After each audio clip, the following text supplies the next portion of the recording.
दोस्तों, आज ईरान की जमीन पर जो उबाल दिखाई दे रहा है, वो अब सिर्फ महंगाई, प्रतिबंधों या सरकार विरोधी नारों तक सीमित नहीं रहा। हालात अब उस खतरनाक मोड़ पर पहुंच चुके हैं, जहां सवाल सिर्फ ये नहीं बचा कि सत्ता किसके हाथ में रहेगी, बल्कि ये तय होने लगा है कि ईरान का आने वाला कल कैसा होगा। तेहरान की गलियों से लेकर मशहद, इस्फहान और सिराज तक हर जगह एक गहरी बेचैनी महसूस की जा सकती है। ये बेचैनी किसी एक दिन में पैदा नहीं हुई, बल्कि सालों से दबाई गई, कुचली गई और भीतर ही भीतर सुलगती रही है। ईरान की जनता अब टूट चुकी है, पाबंदियों से थकी हुई, बेरोजगारी से परेशान, महिलाओं पर लगाए गए कठोर नियमों से त्रस्त और उस राजनीति से उबी हुई जो हर बार मजहब और देश के नाम पर बलिदान मांगती रही, लेकिन बदले में लोगों को सिर्फ डर, दबाव और गरीबी ही मिली। अब हालात यहां तक आ चुके हैं कि लोग बिना झिझक एक ही नाम ले रहे हैं, अली खamenei। विरोध की दिशा बिखरी हुई नहीं रही, गुस्सा सीधे सत्ता के सबसे ऊंचे शिखर पर जाकर ठहर गया है। वही सुप्रीम लीडर जिनके नाम पर पूरा सिस्टम खड़ा रहा, आज उसी सिस्टम की सबसे कमजोर कड़ी बनते दिख रहे हैं। आखिर ईरान में ऐसा क्या हो रहा है और इसके पीछे की पूरी कहानी क्या है, जानेंगे इस वीडियो में। लेकिन उससे पहले इस वीडियो को लाइक करें और चैनल को सब्सक्राइब जरूर करें। ईरान की सड़कों पर आज जो नारे गूंज रहे हैं, वे अब सिर्फ तानाशाही मुर्दाबाद तक सीमित नहीं हैं। अब ये आवाजें पहचान, सम्मान और भविष्य की मांग कर रही हैं। युवा सवाल उठा रहे हैं, जिस इस्लामी क्रांति का वादा किया गया था वो आखिर कहाँ है? डिग्री हाथ में है लेकिन नौकरी नहीं। तेल गैस से भरपूर देश में आम लोग जरूरत की चीजों के लिए लाइन में खड़े हैं और औरतों की जिंदगी अब भी सख्त पाबंदियों में जकड़ी हुई है। इन्हीं सवालों के बीच एक चर्चा तेजी से उभरी, ईरान की तुलना भारत से। जो बातें कभी सोशल मीडिया तक सीमित थीं, अब खुलेआम कही जाने लगी हैं। लोग भारत को देखते हैं, जहां तमाम धर्मों और विविधताओं के बावजूद सिस्टम चलता रहा। ईरान के आम मुसलमानों का गुस्सा मजहब से नहीं, उस सत्ता से है जिसने मजहब को ढाल बनाकर हर सवाल कुचल दिया। लोग साफ कह रहे हैं, हम मुसलमान हैं लेकिन गुलाम नहीं। यही गुस्सा अब सीधे अली खamenei और सत्ता के सबसे ताकतवर चेहरों तक पहुंच चुका है। जब सरकार ने विरोध दबाने के लिए इंटरनेट रोका, तो आग और भड़क गई। इतिहास गवाह है, आवाजें दबाई जाती हैं तो लोग सड़कों पर उतरते हैं, और ईरान में आज वही हो रहा है। सबसे आगे युवा थे और उसी भीड़ में अचानक कुछ ऐसे नारे गूंजे जिनकी किसी ने कल्पना नहीं की थी। भारत का नाम, कहीं इंडिया मॉडल चाहिए तो कहीं मोदी जैसी लीडरशिप के नारे सुनाई देने लगे। ये किसी सरकार द्वारा गढ़े गए नारे नहीं थे, बल्कि एक तुलना थी उस देश से जो अंतर्राष्ट्रीय दबाव के बावजूद अपने फैसले खुद लेता है। यहीं से ईरान के भारत से जुड़ने की चर्चा और तेज हो गई। कोई इसे पूर्ण विलय की कल्पना बता रहा था, तो कोई इसे एक गहरे राजनीतिक सांस्कृतिक गठजोड़ के रूप में देख रहा था।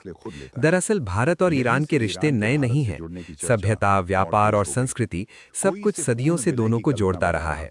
चाबहार पोर्ट हो या सांस्कृतिक संपर्क, एक स्वाभाविक भरोसा हमेशा बना रहा।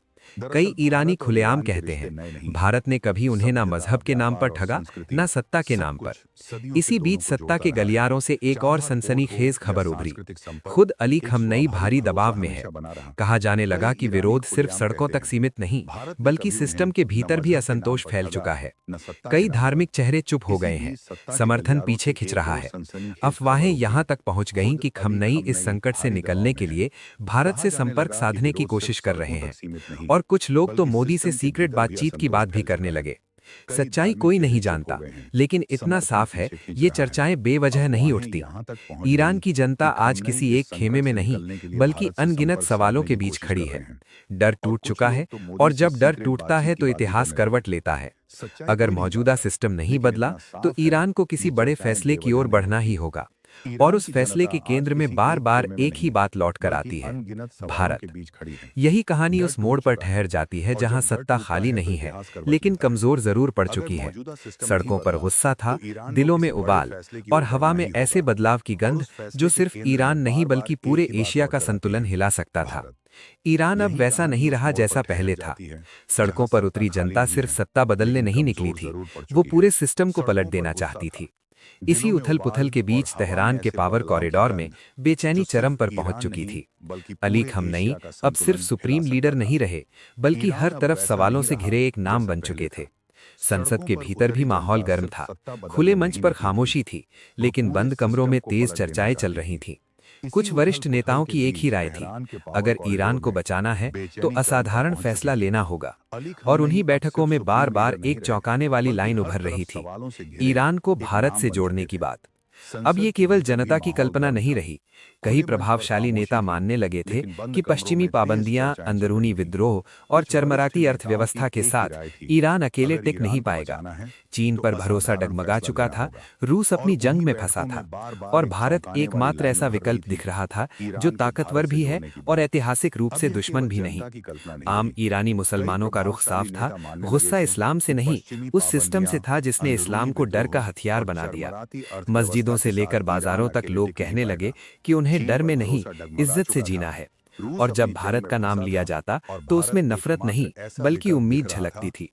इसी बीच अफवाहें और तेज हो गईं। खमनई पर भारी दबाव है, सुरक्षा तंत्र भी पूरी तरह साथ नहीं है और यहां तक कहा जाने लगा कि हालात संभालने के लिए भारत तक संदेश भेजा गया है। सच्चाई कोई नहीं जानता, लेकिन इतना तय था, कंट्रोल फिसल चुका है। और उसी भीड़ में एक नाम बार बार गूंजने लगा, मोदी।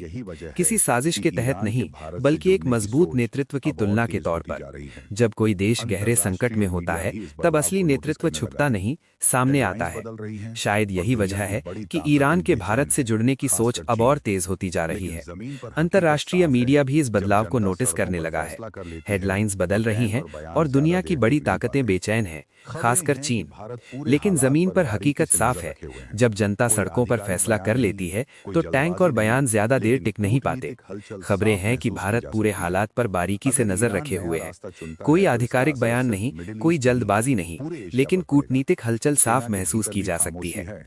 अगर ईरान नया रास्ता चुनता है तो इसका असर सिर्फ मिडिल ईस्ट नहीं, पूरे एशिया पर पड़ेगा। सेना के भीतर भी खामोशी है, खुला विद्रोह नहीं, लेकिन भरोसा डगमगा चुका है। और जब भरोसा हिलता है तो सत्ता कमजोर पड़ती है। आज ईरान एक ऐसे चौराहे पर खड़ा है जहां पीछे लौटना लगभग नामुमकिन लगता है। एक तरफ पुराना सिस्टम है जो डर और दमन पर टिका है, दूसरी तरफ एक अनजाना लेकिन उम्मीदों से भरा रास्ता, जहां लोग खुलकर कह रहे हैं कि भारत से जुड़ाव शायद उन्हें सम्मान, सुरक्षा और स्थिरता दे सकता है। ये फैसला आसान नहीं होगा, दबाव होंगे, साजिशें होंगी, लेकिन इतिहास गवाह है, जब जनता एक साथ सोचती है तो नक्शे बदल जाते हैं। ईरान की सड़कों पर उठी ये आवाज सिर्फ विरोध की नहीं बल्कि नए भविष्य की आहट है। अब सवाल ये नहीं कि बदलाव होगा या नहीं, असली सवाल ये है, अगर ईरान के दिल से भारत से जुड़ने की आवाज उठ रही है तो दुनिया इसका जवाब कैसे देगी? अपनी राय कमेंट में जरूर बताएं। वीडियो अच्छी लगी हो तो लाइक करें और चैनल को सब्सक्राइब करें। अब मिलते हैं अगली वीडियो में।